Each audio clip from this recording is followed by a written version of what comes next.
ጤና ጥበብ ነው ስንል በምን አይነት ሁኔታ ነው የምታየው አንተ የሚለው ነገር እኔ እነዚህ ተራብቶ ሰው የመሆን ሂደቱን እያንዳንዱ ወቅት ላይ የሚገርም ነገር ነው የምናየው። ዛሬ ትኩረት አድርገን የምናወራው የምንነጋገረው የቅድመ እርግዝና ምርመራ በሚለው ጉዳይ ላይ ነውና የቅድመ እርግዝና ምርመራ ማለት ከማርገዝ አንድ እናት ከማርገዝ በፊት በእርግዝና ወቅት ላይ ሊመጡ የሚችሉ በተለይ እኛ በደንብ የምናየው ነገር አለ። በጣም በእናትም ላይ በጽንስ ላይም ሊፈጠሩ የሚችሉ ነገሮችን እንዳይመጣ የመከላከል ሂደት ነው። የቅድመ እርግዝና ምርመራ ማድረግ ክትትል ማድረግ እርግዝናው ጤናማ እንዲሆን ከማድረግ አኳያ የሚኖረው አስተዋጽኦ ምን ይመስላል?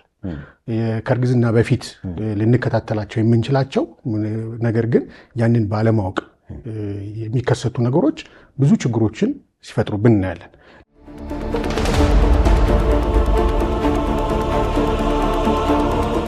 ሰላም ጤና ስጥልን ውድ የጤና ጥበብ ፕሮግራም ተከታታዮች፣ ዘውትር በዚህ ሰዓት ወደ እናንተ የሚደርስላችሁ ሳምንታዊ የጤና ጥበብ ፕሮግራማችን ተጀምሯል። ጤና ጥበብ ፕሮግራማችንን ሰላም ሄልዝ ኮንሰልተንሲ ከአባይ ቴሌቪዥን ጋር በጋራ በመሆን ወደ እናንተ የሚያቀርቡት ፕሮግራም ነው። በዚህም ፕሮግራም ላይ በጤናው ዘርፍ ላይ ከፍተኛ አስተዋጽኦ እያበረከቱ የሚገኙ የሕክምና ባለሙያዎችን እንግዳ አድርገን በመጋበዝ ወደ እናንተ የምናቀርበው ፕሮግራም ነው የጤና ጥበብ ፕሮግራማችን። ዛሬም እንደተለመደው እንግዲህ አንድ እንግዳ ይዤላችሁ ቀርብ ያለው ከኛ ጋር ብትቆዩ የተለያዩ ጠቃሚ መረጃዎችን ታገኛላችሁ። እስከ ፕሮግራማችን ፍጻሜ አብራችሁን ቆዩ።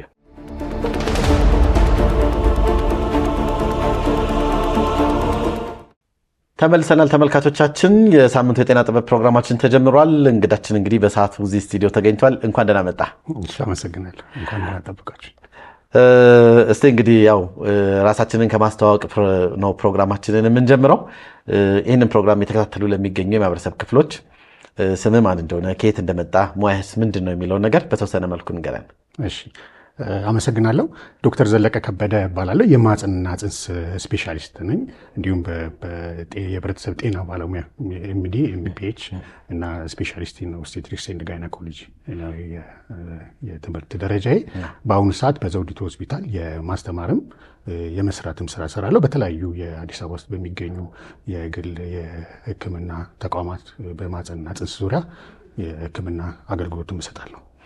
በጣም አሪፍ። እንግዲህ ያው እዚህ ዛሬ እንግዳ እንድትሆነንና በተለይ ከዚሁ ጋር በተያያዘ የተለያዩ መረጃዎችን ለማህበረሰቡ ለማድረስ ጥሪ ስናደርግልህ ፈቃደኛ ሆነህ በመምጣትህ በድጋሚ በተመልካቾች ስም እጅግ አድርጌ አመሰግናለሁ። እኔም አመሰግናለሁ።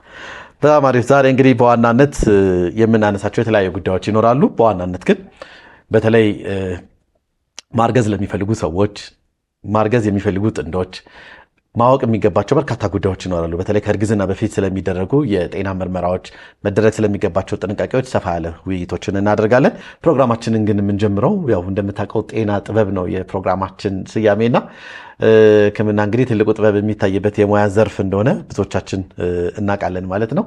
እንደው ከዛው ጋር በተያያዘ በተለይ የእናንተ ሙያ ጋር ተያይዞ የሰው ልጅ ፍጥረት ትልቁ ዘርፍ የሚያጠና ነው የእናንተ ሙያና እንደው ከሱ ጋር በተያያዘ ጤና ጥበብ እንዴት ይገለጻል? ጤና ጥበብ ነው ስንል በምን አይነት ሁኔታ ነው የምታየው አንተ የሚለውን ነገር እኔ። እሺ፣ አመሰግናለሁ። እንግዲህ ያው ጤና ጥበብ ወይም ደግሞ ሜዲሲን አርት እንለዋለን እና አርት የምንልበት ምክንያት እንግዲህ በጣም ብዙ ዓመት በማንበብ ላይ እናሳልፋለን። ግን ያንን ያነበብነውን ወደ በሽተኛ ወይም ወደ ህብረተሰብ የመለወጥ ሂደቱ አርት ነው። ለምሳሌ አሁን በእኛ ፊልድ ብትመጣ ሚኒስትሬሽን ሳይክል ብንመጣ ከወር ውስጥ በእያንዳንዱ ቀን የሚፈጠሩ በአይምሮ ላይ፣ በማህፀን ላይ፣ በእንቁላል ማምረቻ ላይ የሚፈጠሩ ብዙ ሳይንሶችን እናውቃለን። ያንን እውቀታችንን ወደ አንድ ማርገዝ ሂደት ላይ ያለች ሴት ወይም ደግሞ በእድሜዋ ከ18 እስከ 44 አካባቢ ባሉ የሪፕሮዳክቲቭ ኤጅ ግሩፕ ላይ ያለውን መረዳት የመቻል ብቃት ነው። ለምሳሌ የወር አበባ በ3 ወር አንዴ ነው የሚመጣብን ካለች ይሄ ኦሊጎ ኦቭሌሽን እንለዋለን። ስለዚህ ያንን ሂደት መጀመሪያ አንደርስታንድ አድርገን ስለዚህ ምናልባት እንቁላል በበቂ ሁኔታ ላይወጣ ይችላል፣ እስቲ እንደዛ አይነት ነገር ብለን ወደ አርት እንለውጠዋለን። እውቀታችንን ወደ አርት የመለወጥ ነው። በአብዛኛው ጥሩ ሐኪም የሚባለው እና እኛም ብቃትን ለምሳሌ ሬዚደንቶቻችን ወይም ኢንተርን ሐኪሞቻችንን ይህን አርቱን እንዲያገኙ ነው። ያወቁትን እውቀት ያነበቡትን እውቀት ወደ በሽተኛ ወይ ደግሞ ወደ ህብረተሰቡ ውጤታማ በሆነ መልኩ እንዲለወጥ የማድረግ ሂደት ያ ጥበብ እንለዋለን። በዛ ገልጸዋለሁ። እንደው እንደ ባለሙያ ግን ወደ ጉዳያችን ከመግባታችን በፊት ከአንተ ሙያ አንጻር ማህፀን እንግዲህ በጣም ታማኙ የሰውነታችን ክፍል ነው። ሰዎች በጣም ይገረማሉ። በቃ ልክ 9 ወር ሲሞላ ምጥ መጥቶ ምጥ ጀምሮ ልጁ እንዲወጣ ሲደረግ ልጁ የሚወጣበት ሜካኒዝም ምጥ ራሱ የምጥ የሂደቱ በራሱ በጣም ብዙዎችን ያስገርማል እና ተፈጥሮን በጣም ሰዎች የሚያደንቁት ፓርት ራሱ ያ የሁደት ሂደት ነውና ምናልባት እንደው ከዛ አንጻር ስለ ማህፀን የምትለን ነገር አለ? የማህፀን እንደው አስገራሚነት በጣም ብዙዎች ያነሱታል። እንግዲህ የማህፀን እንደውም የልጅ አፈጣጠርን ሜራክል በቃ በጣም የሚገርም ነው። በብዙ መልኩ የሚገርም ነው። ገና ከመጀመሪያው ጀምሮ ከወንድ አንድ ስፐርም 23 ጂን የያዘ ከሴት አንድ ኦቨም የሚባል ተገናኝቶ እነዚህ እንግዲህ በክሮሞዞም ደረጃ ብናየው ወደ 46 ክሮሞዞም ይፈጥሩና እነዚህ ተራብቶ ሰው የመሆን ሂደቱን እያንዳንዱ ወቅት ላይ የሚገርም ነገር ነው የምናየው። ይሄ እንግዲህ በጣም ሚራክል ነው በአብዛኛው እና ጥበቡ በጣም በምድራዊ ብቻም እንደ መንፈሳዊም ነው የምታስበው። በቃ ማለት ይሄ የእግዚአብሔር ስጦታ ነው ብለህ የምታስበው ነገር ነው የሚሆነው። ልጅን የሚያክል ነገር የሚያስፈልገውን በጣም ብዙ ነገሩ ማይክሮኒትረንቶች፣ ፕሮቲን፣ ቫይታሚን፣ ሌሎችንም በጣም ብዙ ነገሮች ወደ ሰውነት ከእናት ገብቶ ከዛ ያንን ልጅ ፈጥሮ ሰው ሆኖ መውጣት እያንዳንዱ የእርግዝና ሂደት ላይ በጣም የሚያስገርሙ ሁኔታዎች ነው ያሉ። ያንን እንደው እንደ እምነታችን የፈጣሪ የምታደንቀው ሂደት ነው እና በጣም ነው የሚገረመው። አስገራሚ ነው በጣም። በጣም አሪፍ። ዛሬ እንግዲህ በዋናነት ወደ ተገናኘንበት ጉዳይ እናልፋለን። በተለይ ከዚህ ከቅድመ እርግዝና ጋር ተያይዘው በጣም በርካታ የምናነሳቸው ጉዳዮች ይኖራሉ። ሰዎች ብዙ ጊዜ ትኩረት አድርገው የሚንቀሳቀሱት እንግዲህ ቅድመ ወሊድ ክትትል ላይ ነው ትኩረት አድርገው ሲንቀሳቀሱ የምናየው ብዙ ሰዎች እና ነገር ግን እኛ በዋናነት ግን ዛሬ ትኩረት አድርገን የምናወራው የምንነጋገረው የቅድመ እርግዝና ምርመራ በሚለው ጉዳይ ላይ ነውና በጣም ሰፋ ያሉ ውይይቶችን እናነሳለን። ወደ ውስጥ ከመግባታችን በፊት እንደው ጠቅለል ባለ መረጃ የቅድመ እርግዝና ምርመራ ማለት ምን ማለት ነው ከሚለው እንነሳ። እሺ፣ ቅድመ እርግዝና ምርመራ ማለት ከማርገዝ አንድ እናት ከማርገዝ በፊት በእርግዝና ወቅት ላይ ሊመጡ የሚችሉ በተለይ እኛ በደንብ የምናየው ነገር አለ። በጣም በእናትም ላይ በፅንስ ላይም ሊፈጠሩ የሚችሉ ነገሮችን እንዳይመጣ የመከላከል ሂደት ነው። ወይም ደግሞ አንዳንድ ችግሮችም ካሉ የነዛ ችግሮች በሕክምና በእርግዝና ወቅት ላይ እየባሱ እንዳይመጡ ትክክለኛ ልጅ እና ጤነኛ የሆነ የእርግዝና ሂደት እንዲመጣ ለእናቷን ብቻ ሳይሆን ለፅንሱም ብቻ ሳይሆን ለፋሚሊም ለቤተሰብም በጣም የሚጠቅም የሕክምና አንዱ ክፍል ነው። ይሄ ከእርግዝና በፊት የሚደረግ የምርመራ ሂደት መቼ ይደረጋል? እንደው ማንሳት እንችላለን። መቼ ይደረጋል? እንግዲህ ማርገዝ የሚያሳየው ሪፕሮዳክቲቭ ኤጅ ግሩፕ ላይ ያሉ ሰዎች ናቸው ያው ይህንን ማድረግ የሚችሉት። ብዙ ጊዜ በጤና ጥበቃም አሁን በዚህ በጋይድ ላይን አውጥቷል። በዚህ በፕሪኮንሰፕሽን ካውንስሊንግ እና በአብዛኛው እርግዝና ለማርገዝ የምታስብ ሴት በጠቅላላ የፕሪኮንሰፕሽን ካውንስሊንጉን ወይም ደግሞ ከቅድመ ካውንስሊንጉን ማድረጉ ይመከራል። ይህ ማለት አንዳንዴ ከ3 ወር በፊት ቢሆን ጥሩ ነው። ምክንያቱም ከ3 ወር በፊት ብዙ ነገሮችና አሁን ወደፊት የምንነጋገራቸው ነገሮች አሉ። እነዛን ቀድሞ አውቆ ተስተካክሎ ወደ ትክክለኛ የእርግዝና እንዲመጣ ሊያደርግ ስለሚችል ማን የሚለው ሁሉም ለማርገዝ ያሰበ ሴት በጠቅላላ የቅድመ እርግዝና ክትትል እንዲያደርግ እንመክራለን። በጣም ጥሩ።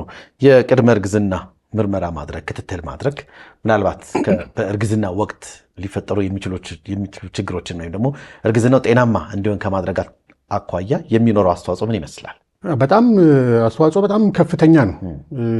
እርግዝና አሁን እኛ እንግዲህ ለማስወለድ እርጉዝ ላይ ሆነ የምንከታተላቸው ብዙ ችግሮች አሉ።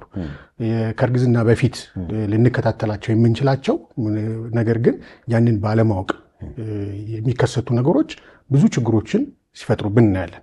ለምሳሌ አንድ እናት ብዙ ጊዜ እርጉዝ ሆና ስትመጣ ለምሳሌ ስኳር በሽታ አለባት እንበልና ከዚህ በፊት የስኳር መጠኑ ሳይስተካከል እርጉዝ ሆና ብትመጣ ልንከላከል የምንችለው ነገር አነስተኛ ነው የሚሆነው። ለምሳሌ አሁን የስኳር በጣም ከፍተኛ ሆነ ወደ እርግዝና ስትገባ የአፈጣጠር ችግር የመፍጠር እድሉ በጣም ከፍተኛ ነው። ይህ እርጉዝ ሆና በመምጣቷ የእርግዝና ወቅቱ ላይ አልነበረም ማወቅ የነበረብን።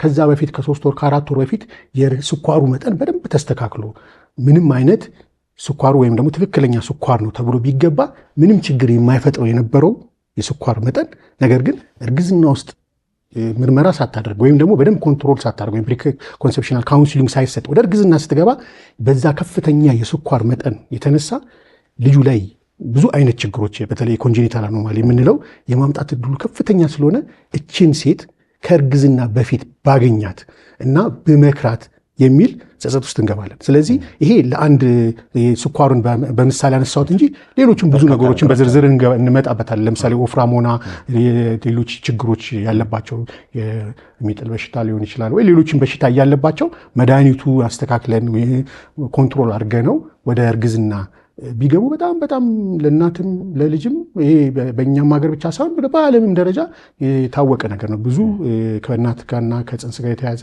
ሞትንም ሌሎችንም በሽታዎችን ይቀንስልናል። ስለዚህ በጣም ሁሉም ጤና ጣቢያ፣ ሁሉም የሆስፒታል፣ ሁሉም ባለሙያ ስለ የግድ ስፔሻሊስት ሐኪሙ ምናምን ብቻ ሳይሆን ከነርሱም፣ ላቦራቶሪውም፣ ፋርማሲውም፣ ስፔሻሊስቱም፣ ጂፒ ሁሉም ሰው ስለ ፕሪኮንሴፕሽናል ካውንስሊንግ ማወቅ ይኖርበታል እና ማማከርም ይጠበቅበታል። ጥሩ። እንደው በዚህ የቅድመ እርግዝና ምርመራ ላይ የሚደረጉ ምርመራዎች ምን ይመስላሉ ወደሚለው ደግሞ ዝርዝር ወዳለው ነገር ምን ነገር ናቸው የሚደረገው ምርመራ? እንግዲህ ምን ምርመራ ይደረጋል የሚለው ምን ችግሮች እርግዝና ላይ ሊከሰት ይችላል የሚለውን ነገር ማሰብ ነው። እንግዲህ እርግዝና በጣም ብዙ ደም የሚያስፈልግና የደም መጠን መስተካከል አለበት። ለምሳሌ ደም ማነስ እያለባት አንድን ሴት ወደ እርግዝና እንድትገባ ማድረግ ብዙም አይፈቀድም። ስለዚህ የአይረን መጠኑ እንዲስተካከል ማድረግ ይመከራል። ሌላው ከዚህ ከደም ማነስ ጋር ብቻም ሳይሆን አንዳንዴ ተላላፊ በሽታዎች ይኖራሉ።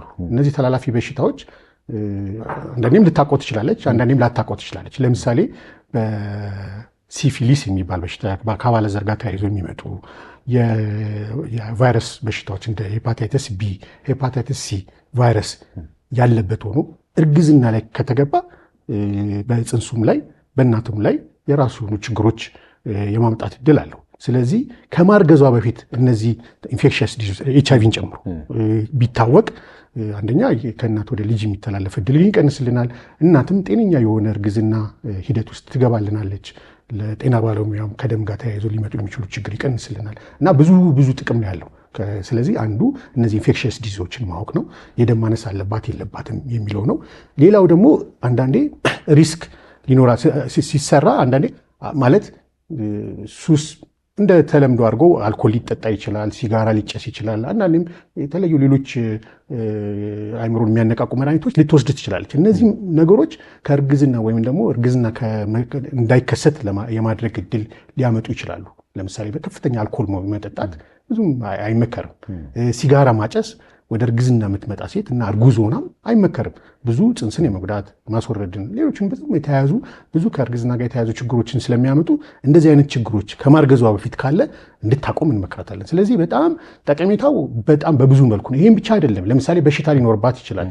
ለምሳሌ የስኳር በሽታ ቅድም እንዳልነው፣ የደም ግፊት፣ የታይሮይድ እጢ ማነስ መብዛት፣ ሌሎችም ደግሞ የደም መርጋት ችግሮች ብዙ ነገሮች ሊኖርባት ይችላል። ይሄን ነገር ከእርግዝና በፊት አስተካክሎ ትክክል ነው ተብሎ ከሐኪም ጋር ተመካክሮ ወደ እርግዝና ካልተሄደ እንትኑ ብቻ አይደለም። አንዳንዴ በሽታዎችም ሊባባሱ ይችላሉ። አንዳንድ በሽታዎች በነገራችን ላይ እርግዝና በሽታ ይዘህ ወደ እርግዝና ስትሄድ ሊባባሱ የሚችሉበት ነገር በሽታዎች አሉ። ለምሳሌ የአይን ላይ ፕሮሊፌሬቲቭ ሬቲኖፓቲ ይባላል። እርግዝና ሲመጣ የበለጠ ተባብሶ አይነ ስውርን የማድረግ ምናምን ነገር ሊመጣ ይችላል። ይሄ በደንብ ዲቴይል የሆነ ወይም ደግሞ በደንብ መመካከል ሊያስፈልግ ይችላል ከሚያክማት ሐኪም ጋር።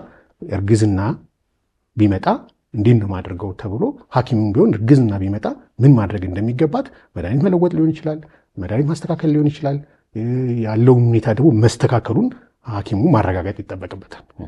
ምናልባት እንግዲህ በጣም ትልቅ የቅድመ እርግዝና ምርመራ ማድረግ እንግዲህ በቀጣይ ለሚኖረው ፅንስ ለሷም ለሁለቱም ደህንነትና ጤንነት ትልቅ አስተዋጽኦ እንዳለው ነው እያወራን ያለ ነው። ምናልባት ግን ማህበረሰቡ ጋር ያለው ግንዛቤስ ምን ይመስላል? ለምሳሌ ብዙ ጊዜ ያው ጥንዶችም እናትም ሴቷም ወደ ጤና ተቋም የምትሄደው ካረገዘች በኋላ ነው። እንደውም አንዳንዴ በጣም የሚገርመኝ ፓርት ምንድነው በራሳቸው ከፋርማሲ ገዝተው ማርገዛቸውን ቤታቸው አረጋግጠው በቃ እርጉዝ ነኝ፣ ስለዚህ 1 ወር ምናምን ትንሽ እስቲ ይረጋጋ የሚሉት ነገር አለ አይደል? የያዝ እርግጠኛ ልሁን ብለው ነው አንተ ጋር የሚወጡት መጨረሻ ላይ። ይሄ በጣም መስተካከል ያለበት መጥፎ ልምድ ነው። ይሄ ነገሮች መወገድ አለባቸው ብለን እናምናለን። እንደው ማህበረሰባችን አይደለም ገና ከቅድመ እርግዝና ምርመራ ለማድረግ ቀርቶ አርግዘው ራሱ ቶሎ የመምጣት ልምድ የለንም። እንደው ከዚህ አንጻር ምን ተሰርቷል? እንደ ባለሙያ ምንድን ነው መሰራት ያለበት? ይሄ ማህበረሰቡ በምን ደረጃ ነው ማወቅ ያለበት? የማህበረሰቡ ተቀባይነት ምን ይመስላል የሚለውን እኔ እንግዲህ ይሄ ነገር ያው ሰፊ የሕክምና ክፍል ነው። በእኛ ሀገር ላይ ብዙ እስከ ቅርብ ጊዜ ድረስ ብዙም ትኩረት አልተሰጠውም እውነቱን ለመናገር። ነገር ግን በቅርቡ አሁን በጤና ጥበቃም በኢትዮጵያ ጤና ጥበቃ ሚኒስቴር ላይም በጋይድላይን አሁን በ2024 የተጻፈን የፕሪኮንሴፕሽን ካውንስሊንግ የሚለው ዲቴይል ስለ አጠቃላይ ባለሙያ ምን ማድረግ እንዳለበት ጋይድላይን ወጥቷል እና እሱም ብቻ ሳይሆን በየጤና ጣቢያውና በየሆስፒታሉ የፕሪኮንሴፕሽናል ካውንስሊንግ እንዲቋቋም መመሪያ ወጥቷል። ይሄ ትልቅ ኢኒሼቲቭ ነው። ሌላው ደግሞ እንግዲህ ምንም የተለየ ባለሙያ የተለየ ስልጠና ምናምን የሚፈልግ ነገር አይደለም። ሁሉም ባለሙያ ያንን ጋይድላይን አንብቦ የትኛው መድኃኒት ይወሰዳል፣ ምን አይነት ምግብ መወሰድ አለባት፣ መድኃኒት እየወሰደች ካለች ደግሞ እርግዝና ሲመጣ ምን አይነት ነገር እርምጃ መወሰድ አለበት፣ መቼ ማርገዝ አለባት የሚለው ዲቴይል የሆነ የሕክምና መመሪያ ወጥቷል። ይሄ በጣም ከሕክምና ከጤና ጥበቃ ትልቅ እርምጃ ነው። አሁን ወደ ተግባር መሄዱን ኢምፕሊሜንቴሽኑ እንዴት ነው በየሆስፒታሉ በየጤና ጣቢያው በደንብ እየተደረገ ነው የሚል ያው ክትትል ያስፈልጋል። በዚህ በጤና ጣቢያ ላይ በዚህ በጤና ጥበቃ ሚኒስቴር እየተደረገ ነው። በህብረተሰቡ ላይ እንዳልከው ነው።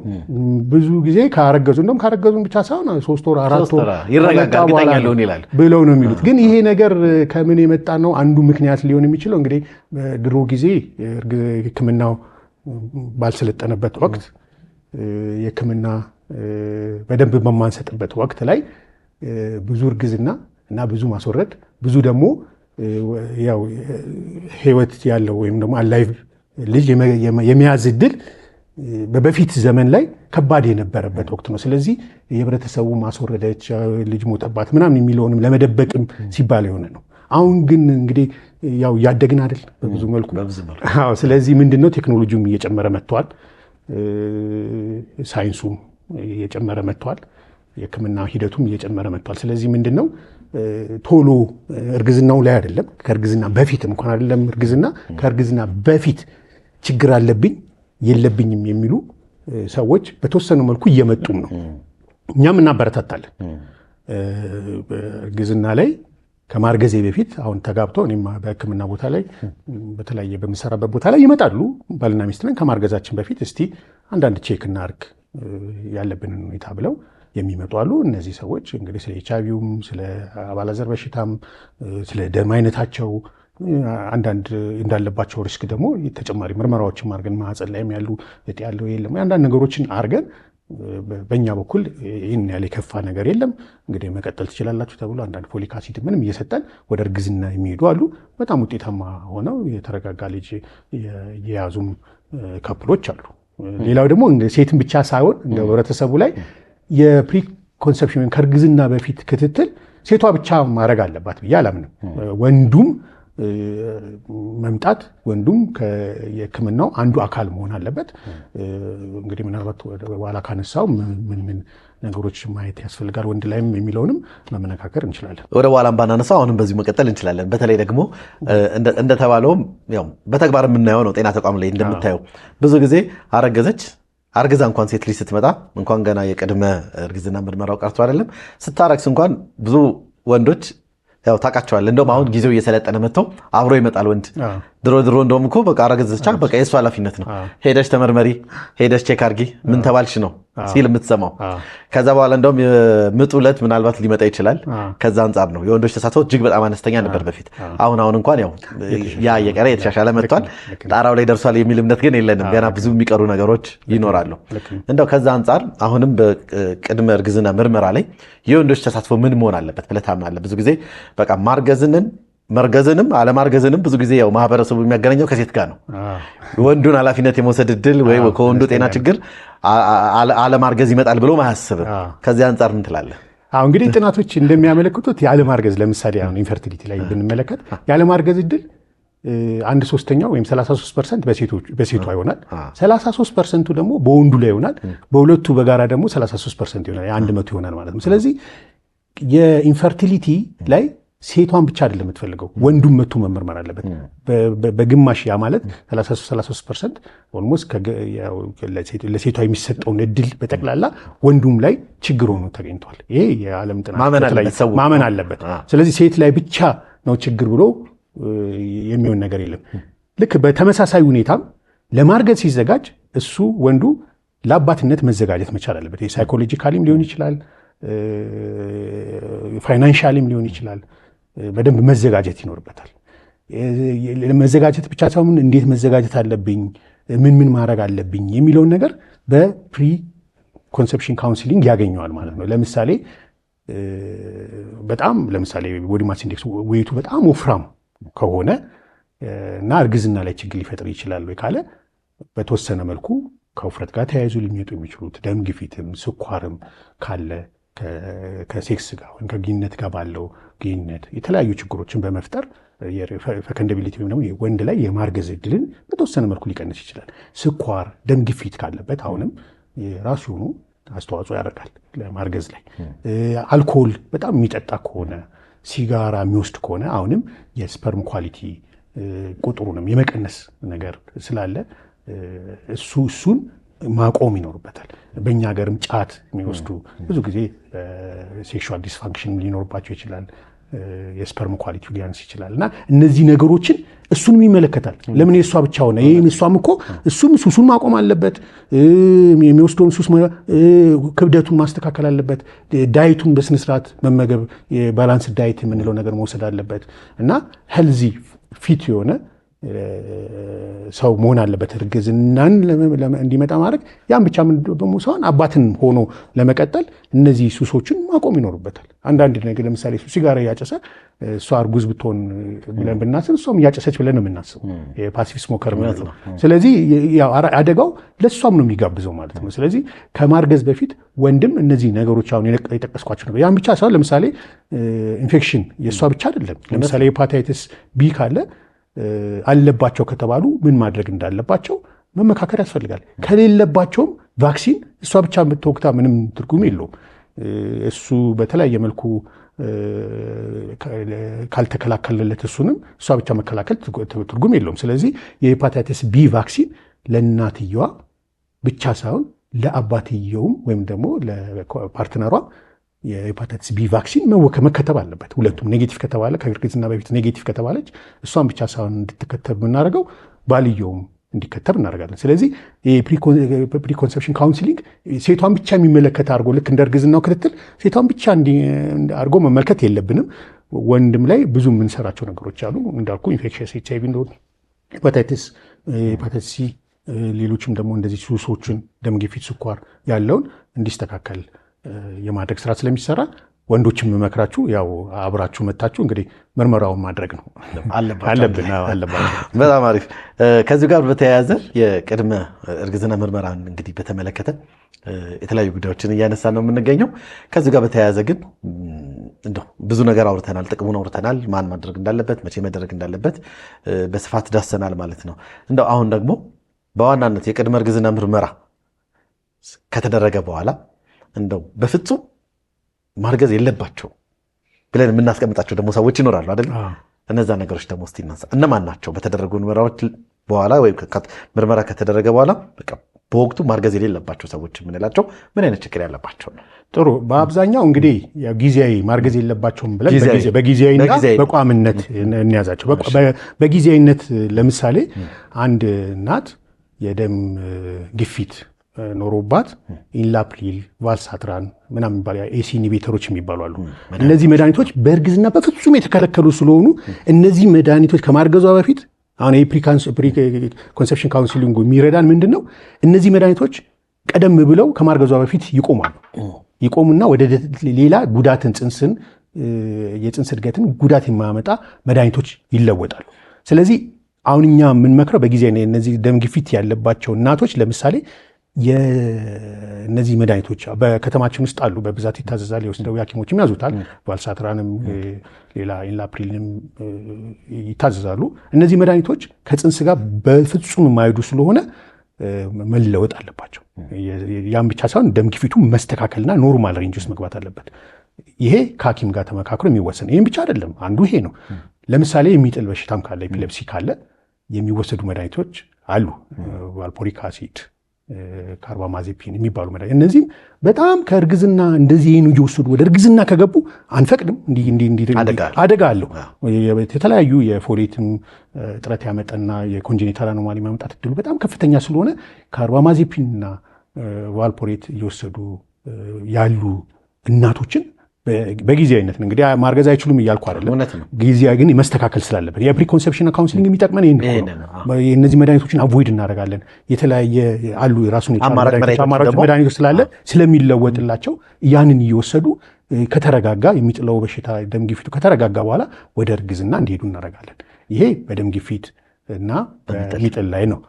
የአእምሮ ችግርም አንዳንዴ የአእምሮ ችግር ኖሮ በተለይ ሊቲየም የሚባል በሽታ ለአእምሮ መረጋጋት ይታዘዛል። አሁንም አቬለብል ነው እኛ ሀገር አለ። ይህ ሊቲየም እየወሰደች አንድ እናት ወደ እርግዝና ብትሄድም አሁንም ብዙ የኮንጀኒታል አኖማሊ ወይም ደግሞ የአፈጣጠር ችግር ሊፈጥር ይችላል። ስለዚህ እነዚህ ሰዎች እንዲያረግዙ አንፈልግም። አንዳንዴ ደግሞ ኬሚዮቴራፒ የሚባል በተለያዩ መልኩ ሳይክሎፖስፖሜድ የሚባል አለ፣ ሜቶትሮክሴት የሚባል አለ። እነዚህም ሰዎች ወደ እርግዝና ከመጣ በፍጹም በቃ እንዳያረግዙ ነው የምንለው። አንዳንዴ ኢቭን የፅንሱ ላይ ካንሰሩ ላይ ማምጣት ሳይክሎፖስፖሜድ የሚባለው ፅንሱ ላይ ራሱ ካንሰር ሊያመጣው ላይ ይችላል ብለን ስለምናስብ በተአምር እነዚህን መድኃኒቶች እየወሰዱ ወደ እርግዝና እንዲሄዱ አንፈቅድም። ይሄ እንግዲህ የካንሰር መድኃኒት ከሚወስዱ ጋር ነው። ሌሎችም ነገሮች መጥቀስ ይቻላል። እንግዲህ ከስኳር በሽታ ጋር በጣም ስኳሩ መስተካከል አለበት። ከስኳር ሳይስተካከል አሁንም ወደ እርግዝና ከተገባ በጣም ከፍተኛ የሆነ የኮንጀኒታል አኖማሊ የመፍጠር እድል አለ። ስኳሩ ኖርማል መሆኑ በተለይ ሂሞግሎቢን ኤ1ሲ ይባላል። እሱ ከ7 በታች ሆኖ እየጨመረ በመጣ ቁጥር ኮንጀኒታል አኖማሊ ወይም ደግሞ የአፈጣጠር ችግር የመፍጠሩ እድል በጣም ከፍተኛ ነው። ከ4 ሰዎች አንዱ ላይ ራሱ የመፈጠር ቁጥሩ ከፍተኛ ነው። በተለይ ሂሞግሎቢን ኤ1ሲ ከ10 በላይ ሲሆን በጣም ከፍተኛ እየሆነ ነው የሚመጣው። ስለዚህ ስኳር ከፍተኛ ሆኖ ወደ እርግዝና ከመጣች በጣም ከባድ ሆኖ ነው አደጋ አለው። ስለዚህ እነዚህ ሰዎች በጊዜያዊነት ተስተካክሎ ወደ እርግዝና የሚመጡ ናቸው። ግን ያንን መድኃኒት እየወሰዱ ባያረግዙ በፍጹም በእርግዝና ላይ ስለምንከለክላቸው ማለት ነው። ግን እንደ አጠቃላይ ደግሞ ከጤና አንጻር ደግሞ በፍጹም በቃ እርግዝና ማርገዝ ሊገል አደጋ ሊያመጣ ይችላል የምንላቸው አሉ። በህይወታቸው ላይ አደጋ ሊያመጣ ይሄ በቃ እርግዝና በቃ በፍጹም እነዚህ ሰዎች አያርግዙ የምንላቸው ሰዎች አሉ። እስከ መጨረሻው እነዛ እንግዲህ ጥቂት ቢሆኑም አንደኛው ከልብ ጋር ተያይዞ ነው። አንዱ በጋይድላይናችንም አለ ኢስኬሚክ ሃርት ዲዚዝ ወይም ደግሞ የደም ዝር በልብ ላይ የደም ዝውውር ማነስ የሚያመጣው በሽታ ኢስኬሚክ ሃርት ዲዚዝ ካለ እንዳያረግዙ ይመከራል። ያም ብቻ አይደለም። ከልብ ጋር ተያይዞ አንዳንዴ እንግዲህ ያው ክላሶች አሉት። ክላስ 4 ደብሊውኤችኦ የሚለው አለ። ክላስ 4 ላይ ያሉ የበሽታ አይነቶች አሉ። ለምሳሌ የልብ መርጨት ኃይል ሌፍት ቬንትሪኩላር ዲስፋንክሽን ኖሮ ኢንጀክሽን ፍራክሽኑ ከ30% በታች ከሆነ የልብ በሽታ ኖሯት ወደ እርግዝና ብትሄድ በጣም ከባድ ነው። ያው እናትንም ሊገል የሚችል ነው። ከልብ በሽታ ጋር ተያይዞ ደግሞ ከዚህ በፊት የልብ በሽታ በእርግዝና ወቅት ላይ አሁን ፕሪፓርተም ካርዲዮማዮፓቲ የምንለው አለ። እነዚህ ፕሪፓርተም ካርዲዮማዮፓቲ ከዚህ በፊት ተከስቶ ከነበረ አሁንም ሞት ይዞ ሊመጣ ስለሚችል ባይረገዝ ብለን እንላለን። ለምሳሌ ሬናል ፌለርም ካለ የኩላሊት ፌል አድርጎ ወይም ደግሞ ቁጥሩ ከፍ ያሉ ክራቲኒን ከፍ ብሎ ወደ እርግዝና ከመጣ አሁንም ወደ ሞት ነው የምትሄደው ብለን ስለምናስብ ይከለከላል። ቅድም የጠቀስኩት ላይ ምሳሌ ያልታከመ አሁን አይን ላይ የሚፈጠር ፕሮሊፌሬቲቭ ሬቲኖፓቲ ይባላል። እነዚህ እንግዲህ በደንብ ከደም ስር ጋር ተያይዞ ወደ እርግዝና ከተገባ ካልታከመ ወደ ብላይንድነስ እና የባሰ የማምጣት ነገር ስለሚኖረው ባያረግዙ እንመርጣለን። ይሄ እንግዲህ ማርገዝ በጣም የተከለከሉት ብለን የምንላቸው ናቸው። እነዛ ሜዲካል ኢልነሶች እንዳልኩ በፕሪ ኮንሰፕሽን ካውንስሊንግ ተስተካክሎ እርግዝናውም የተስተካከለ ጽንስ ኖሮ የተስተካከለ በእናትም ልጅም ጤነኛ የሆነ ልጅ የመታቀፍ እድል ይኖራታል። በዛ አይረግዙ ማለት አይደለም። እነዚህ ግን የጠቀስኳቸው ጥቂት እንትኖች በእርግጥ የአንድ መልቲ ዲሲፕሊን ነው። አሁን እንደ ኦብስቴትሪሻኑ ብቻ ሳይሆን የሚወስነው ለምሳሌ የልብ ችግሩን ከካርዲዮሎጂስቱ ጋር ከልብ ሐኪም ጋር መመካከል ሊያስፈልግ ይችላል።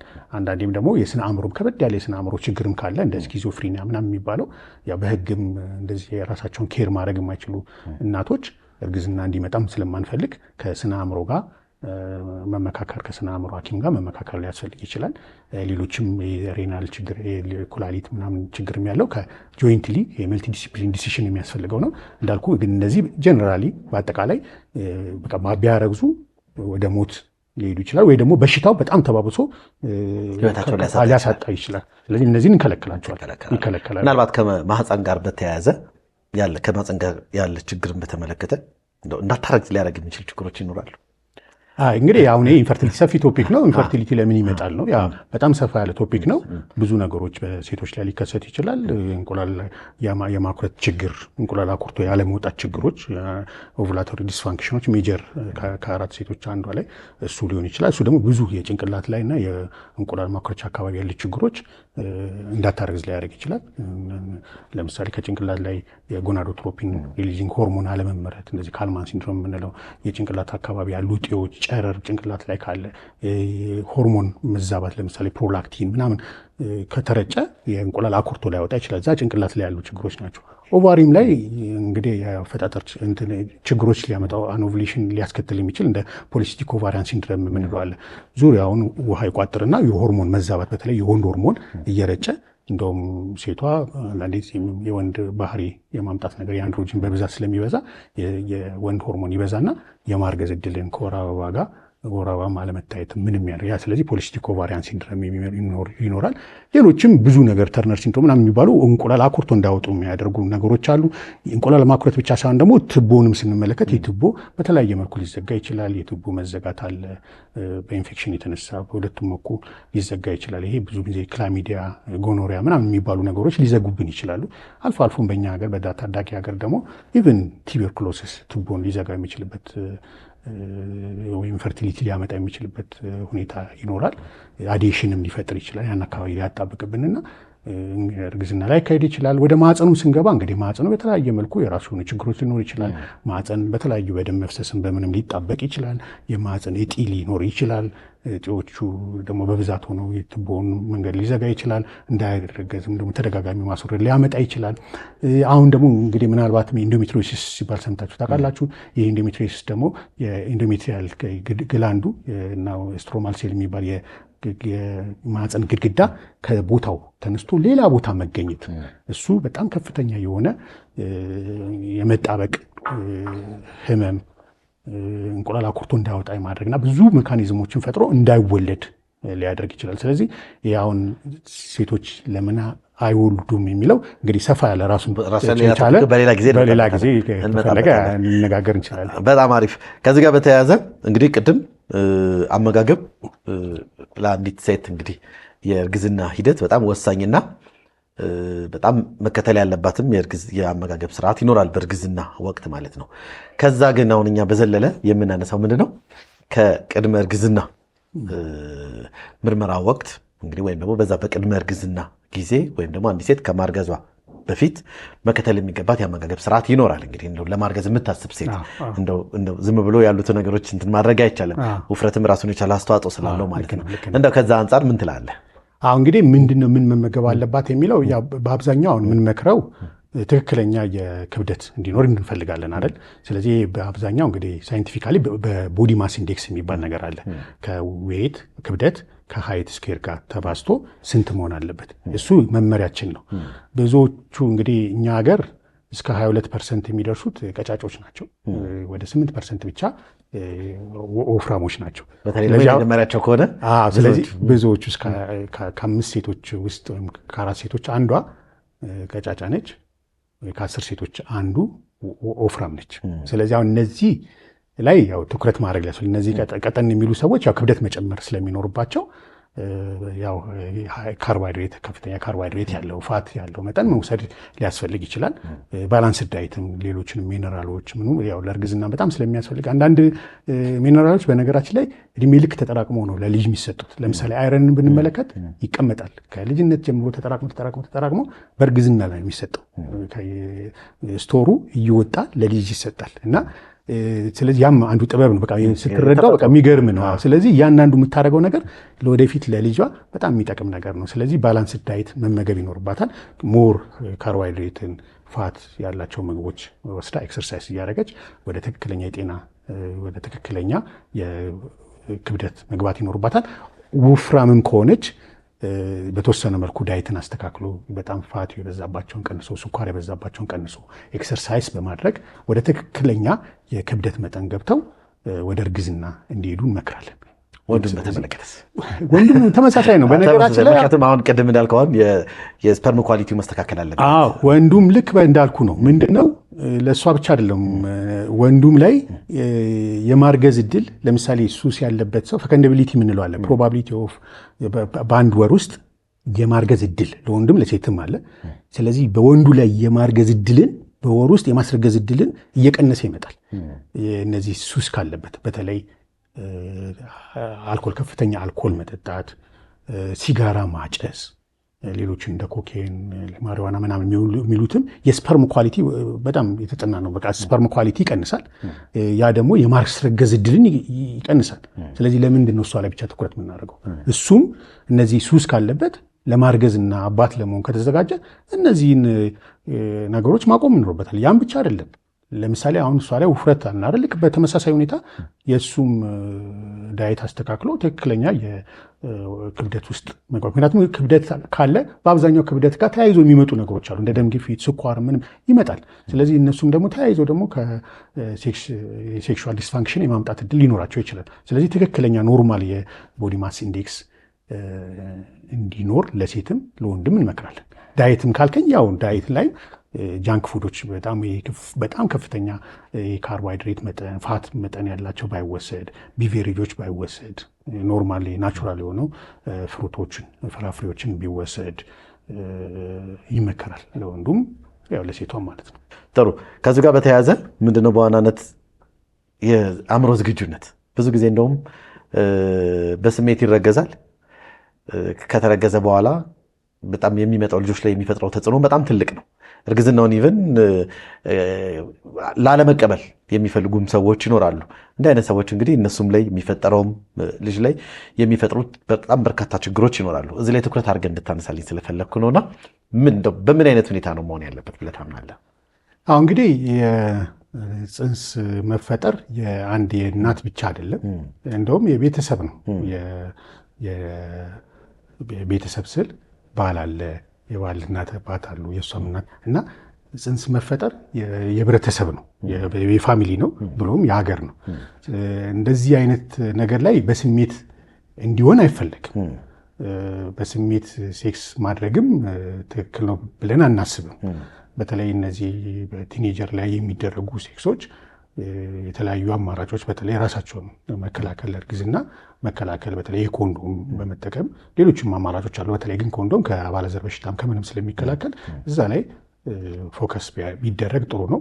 ሌላው ሳይኮሎጂካሊ እንግዲህ ለመረገዝ ዝግጁ ካልሆነ ስትረስ ካለ ጭቅጭቅ ካለ ብዙ ችግሮችን በእርግዝና ላይ የሚያመጣ ልክ እንደ ፕሪኮንሰፕሽናል ካውንስሊንግ እንደ ስኳር እንደምናምን እንደምንለው ስትረስን ይዘው ወደ እርግዝና የሚመጡ ሰዎች ብዙ ችግሮችን ከመጀመሪያው ጀምሮ ብዙ ችግሮችን ልናይ የምንችልበት ሁኔታ አለ። ለምሳሌ ምጥ እንዴት ይመጣል ከተባለ እኮ ስትረስ ሲጨምር ነው። ኮርቲኮስትሮይድ ሆርሞን መጨመር አንዱ ፓቶጂነስ እሱ ነው። ስለዚህ የሆርሞን መዛባት ውጥረት እርግዝና ብዙ ችግሮችን እንዲከሰት ሊያደርግ ይችላል። አልፎ አልፎ በጣም ስትሮንግ የሆነ ጥናት ባይኖርም የማስወረድ ላይ ከስትረስ ጋር ተያይዞ በጣም የሃይፐርሜስ ግራቪዳ የሚባለው በጣም ማቅለሽልሽ፣ ማስታወክን፣ ደስተኛ ለመሆን ከወለደች በኋላ አለማጥባትን፣ ፖስት ፓርተም ዲፕሬሽን የማምጣትን ብዙ ችግሮችን ይዞ ሊመጣ ስለሚችል አለመረጋጋት፣ ሳይረጋጉ ወደ እርግዝና መግባት ከሳይኮሎጂም አንጻር ከሌሎችን ከሕክምናው ከሜዲካልም አንጻር ትክክል ነው ብለን አናምንም። ስለዚህ ከእርግዝና በፊት ካፕሎች በጣም ደስተኛ መሆን አለባቸው ትክክለኛ እርግዝና ለመምጣት በጣም እርስ በራስ መንከባከብ አለባቸው፣ ኬር መሰጠት አለባቸው። የዛን ጊዜ ትክክለኛ እርግዝና ሊመጣ ይችላል። በጣም አሪፍ። ከዚህ ጋር በተያያዘ ምናልባት ተደጋጋሚ ውርጃ ማድረግ በእርግዝና ጤናማ የሆነ የእርግዝና ህይወት እንድታሳልፍ ራሱን የቻለ እንቅፋት ይሆናል ብለን ነው የምናስበው እና በዚህ ጉዳይ ላይ የሆነ ነገር ሳንል እንዳናልፍ ነው። በተደጋጋሚ አሁን ውርጃ የሚያካሄዱ ሴቶች ይኖራሉ አይደለ? ከዛ ልክ ያንን ካደረጉ በኋላ ደግሞ ቀጥታ ወደ እርግዝና መግባት አለባቸው ብለን አናምንም። እሱ ላይ የተወሰነ ነገር ሀሳብ እንድትሰጠን። እንግዲህ አሁንም የሪከረንት ፕሬግናንሲ ሲሉ ራሱን የቻለ ሰፊ ቶፒክ ነው። አጠር አድርገን ከዛ ላይ እንዴት እንግዲህ ያው ተደጋጋሚ ብዙ ምክንያቶች ሊያመጡ ይችላሉ። ተደጋጋሚ የእርግዝና ችግር እንዳልኳቸው ፕሪኮንሰፕሽናል ካውንስሊንግ ላይ ለምሳሌ የስኳር መጠን ሳይስተካከል ተደጋጋሚ ማስወረድ ሊኖር ይችላል። የታይሮይድ እጢ ሲኖር ተደጋጋሚ ሊያስወርድ ይችላል። የአፈጣጠር የኮንጀኒታል አኖማሊ የእንትኑ ማህፀን አፈጣጠር በተፈጥሮ ያለው ሁኔታም ተደጋጋሚ ሊያስወርድ ይችላል። እንዳልኳችሁ ፕሪኮንሰፕሽን ላይ የምናያቸው ኢንፌክሽኖች የተለያዩ ሲፊሊስ፣ የጎኖሪያ ሲፊሊስ፣ ሌሎችንም ኢንፌክሽንም በተወሰነ አስተዋጽኦ ሊያደርግ ይችላል። ቶርች ኢንፌክሽን ካለ እንደዚህ ቶርች እንግዲህ የቶክሶፕላዝሞሲስ፣ ሳይቶሜጋሎ ቫይረስ፣ ሩቤላ ምናምን የሚባሉ የቫይረስ አይነቶችና የባክቴሪያ አይነቶች የማይክሮ ኦርጋኒዝሞች እነዚህም ተደጋጋሚ ሊያስወርዱ ይችላሉ። ስለዚህ እነዚህ ችግሮችን ያው ምንድን ነው የሚለውን ተደጋጋሚ ማስወረድ ምንድን ነው የሚለውን መታወቅ ሊያስፈልገው ይችላል። ግን ይህን አልፋ ወደ እርግዝና ከመጣች ያው የቅርብ ክትትል ማድረግ ሊያስፈልግ ይችላል። በደንብ በቤተሰብም በባሏም ከፍተኛ የሆነ የሳይኮሎጂካል ሳፖርት ያስፈልጋታል። አይኖ ይሄ በጣም ከባድ ስትረስፉል ኢንቫይሮንመንት ነው። ያው ይመጣሉ በተደጋጋሚ እንዳልኩ። ከዚህ በኋላ የሚመጣ እርግዝና በደንብ የቤተሰብ የሕክምናም ባለሙያ ሲምፓቲ ማለት ያው ፍቅርን፣ ትህትናን፣ ድጋፍ ቤተሰብም በሕክምናም ያስፈልጋቸዋል። ይህን ነው ብሎ እንግዲህ ሰፋ ያለ ቶፒክ ነው። ሌላ ቀን በስፋት እናነሳዋለን። የቅድም እንግዲህ መድኃኒት በቅድመ እርግዝና ጊዜ ወይም ደግሞ ማርገዝ የምታስብ ሴት መውሰድ የማይገባቸው ብለን መድኃኒት ያስቀመጥናቸዋል። በተለይ ደግሞ ሌላ ተጓዳኝ ህመም ኖሯቸው ለእሱ የሚወሰዱ መድኃኒቶች ይኖራሉ። እሱን ቅድም አንስተናል። እንዲህ አይነት ችግር ሳይኖርባቸው ግን ለምሳሌ ማስታገሻ ሊሆን ይችላል፣ ሌሎች ነገሮች የሚያነሷቸው ነገሮች ይኖራሉ። እንደው ከነዛ ህመሞች ውጪ መድኃኒት መውሰድ የማይገባቸው ነገር ይኖራል። በተለይ ማርገዝ የምትፈልግ ሴት እንደው ዝም ብላ አንስታ መድኃኒት መውሰድ እንዲህ አይነት ነገሮች ላይ የምትለናለህ? ተመልካቾች ስለሚያነሱት እንግዲህ ያው ምንድነው ሁሉም መድኃኒት ያው ወደ ጽንስ ይተላለፋል ብለን እናስብ። እንግዲህ እርጉዝ ከሆነች ከእርግዝና በፊት ላይ ከሆነ ያው እንግዲህ እርግዝና ሊከለክሉ የሚችሉ እነዛን በጣም የተከለከሉ መድኃኒቶች አሉ። እነዛን እንዳትወስድ ነው። ግን ለምሳሌ አንዳንዴ የቆዳ ችግር ኖሮ የቫይታሚን ኤ ኮምፖነንት ያለው ሬቲኖል ያላቸው መድኃኒቶች አሉ። እነዛም አሁንም ዝም ብሎ እንዲቀባ አንፈልግም። የቫይታሚን ኤ ኮንተንት ከፍተኛ ያለው እሱ እንዳይወሰድ እንፈልጋለን። ዝም ብሎ እንግዲህ አሁን የትራማዶል ምናምን የሚባሉ እነዚህም ሰብስታንስ አቢዩዝ ሊያስደርግ ይችላል። ያለ ሐኪም ፍቃድ ዝም ብሎ መውሰድም ተገቢ አይደለም።